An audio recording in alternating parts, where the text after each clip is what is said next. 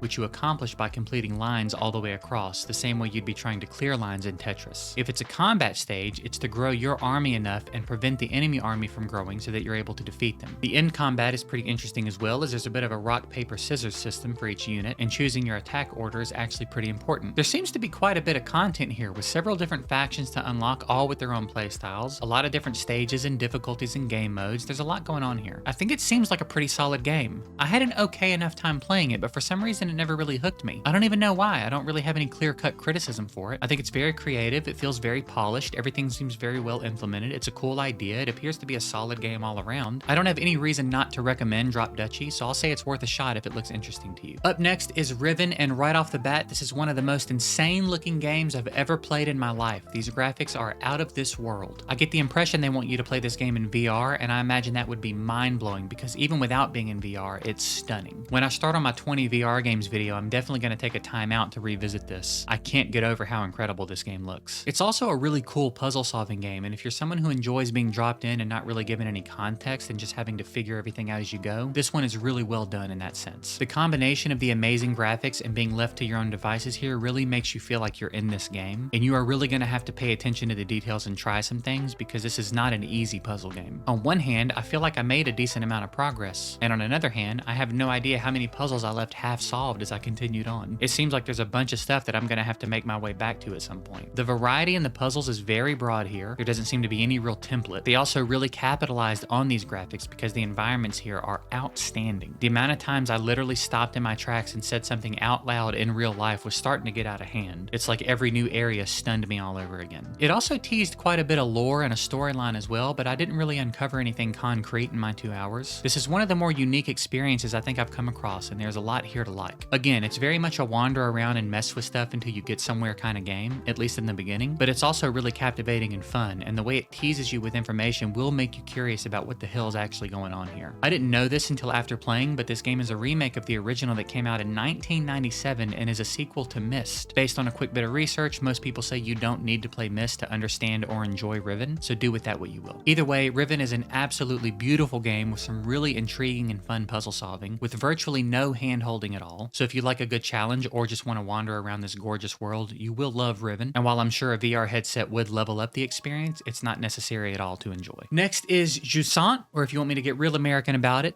Jusant. This is a really beautiful game. You can tell it was a passion project, and that is in no way meant to detract from the quality of the game or anything. The passion is just tangible here. It's a game where the primary mechanic is rock climbing, and the way they've done it is really cool. It recommends that you play with a controller, and I'm going to also recommend that. You'll be using the triggers a lot when you're climbing, and the controller just makes it all much easier. It's not as traditional a puzzle game as some of the others in this video. So far, the real puzzle solving seems to be in the climbing itself and figuring out the best path to take. There's also a lot of exploration, and the further you progress, the more forks in the road you'll encounter. It's quite lore heavy. There will be a lot of reading. So far, you seem to be the only one still in this world, but there are tons of letters to find and other story-driven things to discover and interact with. You have this very cute little companion that becomes a big part of the gameplay after a bit, with different abilities to help you progress or find your way when you aren't sure where to go. There are also other optional things to find and collect and interact with for anyone who enjoys that. The whole game is just very cute and relaxing, with these moments of tension during climbs, as the climbing does become a bit more challenging after the first hour or so. You will have to start minding your stamina, choosing your paths a bit more deliberately, and just giving it a lot more attention than you did early on. I had a lot of fun here. As I said, the climbing mechanics are great, and you'll periodically learn ways to utilize them to accomplish things faster or do things you didn't even know you could do. Jusant's a pretty unique game too. I don't really recall ever playing anything like this before. So if any of this sounds or looks interesting to you, I think it's definitely worth a shot. Next is Paper Lily, and it's interesting. It's a lot of things in one. It's a bit of a psychological horror RPG with a lot of the progress being tied to exploration and puzzle solving, and it was pretty fun and engaging for the entire 2 hours. You play as Lacey, a girl that seems to be struggling with depression and social anxiety, in a town full of a bunch of really shitty people, and it does incorporate some moderately heavy themes. The game kicks off by her performing a ritual to be spirited away for reasons I'll let you discover, but that's where you get introduced to the otherworldly tones of the game. It's apparently the continuation of Project Cat, which was the prologue, but it says you don't need to play that to understand what's going on in Paper Lily, so do with that information what you will. Chapter 2 also seems to be in development, but I don't know anything about the timeline or anything. The story's pretty well done so far. I like the art for the game, and the design of all the areas I've seen has been really good. You'll also occasionally encounter mini games you'll have to clear to keep moving forward. The puzzle solving hasn't been crazy intense, but there are times where the consequences of being too nosy or making a wrong move will just get you killed. So it kind of makes you think a bit before making any decisions. There was a time or two where my jaw actually dropped when I found out the result of something I decided to do a bit earlier, which was pretty fun. There is definitely at least a small dose of choices matter gameplay here. This one was pretty cool, another fun change of pace from most of what's in the video. If you like a good light horror RPG and are looking for one with a bit of puzzle solving, Paper Lily should do something for you. It's also free, so there's really no reason not to try it if you're interested. Next is Storyteller, and this one is so cool. You're writing a book, but each page already has a title, and you have to use whatever pieces you're given below to create a story that makes the title true. There are scene elements and character elements, and you just drag and drop each into any given spot and they will adjust accordingly. The story blocks happen in chronological order, so sometimes placing one scene before another impacts what happens in the second scene, and so on. And it's so much fun. This is such a creative design for a game, and it feels more like solving riddles than just outright puzzles. It starts off pretty simple, but by the end of my 2 hours, there were some I was stuck on for a little bit. Another cool thing is that some stages have little additional challenges that require you to either make some light adjustments to what you've done, or sometimes lay them out totally differently to achieve. It's really creative, and the different types of stories and references and the way it all comes together each time is really cool. You'll unlock something when you get 60 stars, and I was right on the brink of it at the 2 hour mark. I'm dying to know what it is. I think everybody watching this should consider checking out Storyteller. It's fantastic. Next, we have Escape Simulator, and this one's just crazy good, man. It's essentially an escape room simulator, and every single room I've played is excellent. They really did a great job. It's such a challenging game, but in a way that is really satisfying, and you will definitely get stumped occasionally, but if you just keep going after it, you will eventually figure it out. In addition to the incredibly well-designed escape rooms, you have these tokens hidden in every stage you can try to find as an additional little challenge, and they can be much harder to locate than you might be expecting. It's also multiplayer. That's where my previous hours played came from, and I remember having a really good time with it that way as well. As if there wasn't enough to challenge you, there's also a timer on each level that counts down that will give you a trophy if you can solve the room in time. So if you find you're not quite stressed enough, just glance up at that timer occasionally and that should bring the anxiety up a bit. I can't emphasize enough just how impressed I am with these rooms. They're so challenging, but in a totally reasonable and fair way. Even things I was stuck on forever, when I finally solved them, it was more of an, oh, why didn't I think of this? And never a, how the hell was I supposed to think of that kind of thing. If you end up loving this and decide the base game isn't enough, of which there is already plenty, there's quite a bit of DLC as well as a sequel, so tons of content here. They've even done a couple of collaborations with games like Among Us and Portal that I imagine are just fantastic, and I'll probably check them out at some point because I really enjoyed this game. It pretty aggressively engaged my brain the entire time I was playing, and I found myself wanting to keep going. If you like the idea of escape rooms but don't want to actually leave your house, Escape Simulator is a really good game, and a huge bonus here is the multiplayer. Next is The Seance of Blake Manor, and if you've ever wished there was a good detective game but have never been able to find one that satisfies that craving, this might be your game. It's got a lot of really cool stuff going on, and it is deep. This is definitely a game to get consumed by for a little while. I think it would be hard to play this casually. You are summoned to Blake Manor to investigate the disappearance of Evelyn Dean, and there happens to be a seance scheduled to take place during your stay. This has attracted a wide array of characters who will all seemingly end up as part of your investigation in one way or another. This also lends a bit of an early explanation as to why you'll be experiencing some of the more supernatural things you'll see. There are a ton of different systems here that are all pretty extensive, and I think the way they incorporated them is really cool. You can of course have conversations with anyone, where you can discuss basically anything or anyone you have any knowledge about, whether you obtained it from other conversations, things you've read, or just things you've seen around. You can also analyze people, where you just sort of check them out and look for anything out of the ordinary or just worth noting. You'll gather information as you go, and it will all branch out like this in your record screen, where you can click each node for more information and track where they all branch to see how and what is all connected. And when you think you have enough information, you can try and form a hypothesis, which is where you'll fill in the blanks of a sentence using different nodes you've gathered. Everything you do consumes time. So far, most things I've seen just cost 1 minute, and this is how time will pass. So anything new that you do, whether it be a conversation or just look at something, basically any interaction passes time, and you typically have some sort of deadline based on what's going on. Initially, it's just find what you need to find before midnight. Once the game opened up a bit, I decided to do some exploring, and before long I'd found a secret area with some wild stuff going on. There are also other little puzzles to solve to unlock certain things and other stuff like that. I'm being a little vague about it all on purpose. This is one of the more unique games I think I've ever played. I don't really have anything from my gaming history to compare it to. I think it's a really cool idea, and they implemented it exceptionally well in my opinion. I'd say The Seance of Blake Manor should definitely be one you take a look at and pick up if it looks interesting to you. Hard to imagine you'd regret it. Next is The Room, and we definitely saved one of the best for last here. This game is amazing. I found this game because The Room 4 showed up when I was browsing Steam, and I almost just got that one, but figured it would make sense to go back and start from the beginning, and this game blew any expectations I had out of the water. This is about as good as it gets as far as I've experienced with this type of puzzle solving. You're solving these big puzzle boxes that have tons of different puzzles built into them, and so far they've all been bangers. I also just really like the aesthetic here. I get real Prestige vibes for anyone who's seen that movie. There's also a story you're uncovering as you play, and as you progress, the things you're doing get a little more interesting. I don't want to say a ton about it so you can experience it for yourself, but you do move beyond sitting in this dark room fairly quickly. I was also really impressed here with the puzzles presented to me. I feel like this could have very easily gotten repetitive or ridiculous, and it never did in the slightest. I was definitely stumped on more than one occasion, but much like with any good puzzle box, if you just keep staring at it and fidgeting with it long enough,